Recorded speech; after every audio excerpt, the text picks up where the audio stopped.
Hello and welcome back to Tips and Tricks on the IELTS Reading. I'm Sean from UniQuest Asia.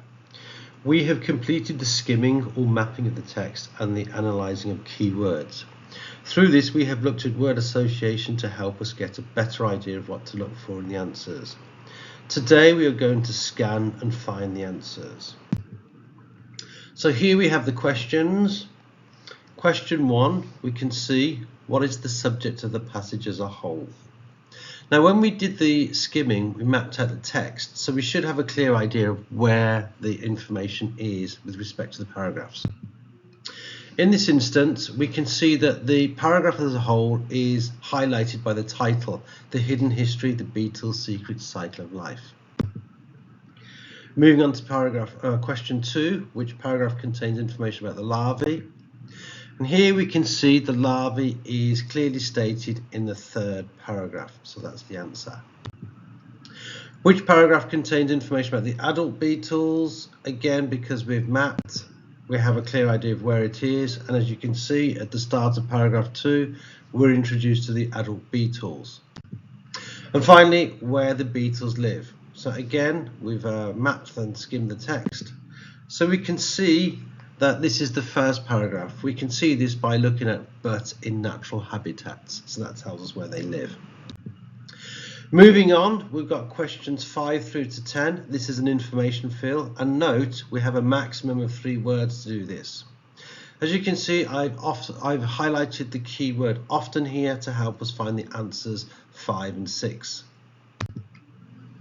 Okay, often is an adverb of frequency, and I found the word commonly, so I've read the rest of this sentence and I can see that the commonly infested species in Britain are oak and willow, so that is the answer for questions 5 and 6. Looking at question 7, they most often infest damp-prone timber which has been affected. So we're looking for something to timber and something which has been affected, or a word that is similar to that.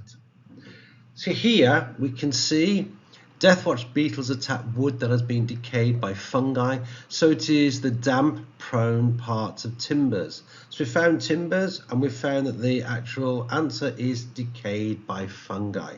So attacked gave us the information there.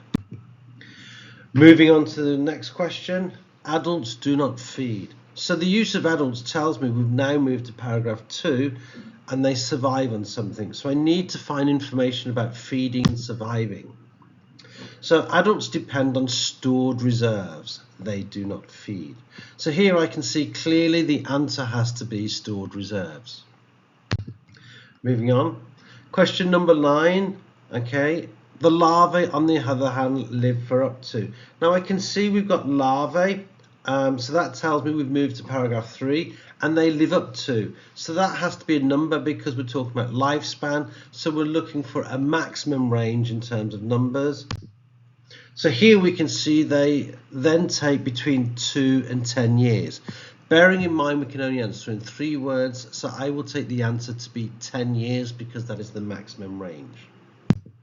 Finally, they pupate. Again, we're in paragraph 3. So let's see if we can find pupate. The larvae pupate in late summer to early autumn. Again, bearing in mind we have 3 words, we can either choose late summer or we can choose early autumn. And that's it. 10 questions answered. We scanned, we found our keywords, and we nailed it. Remember, practice makes perfect. Keep using these strategies and you'll ace the IELTS reading test. Good luck, and don't forget to follow us for more tips. Thank you. Bye.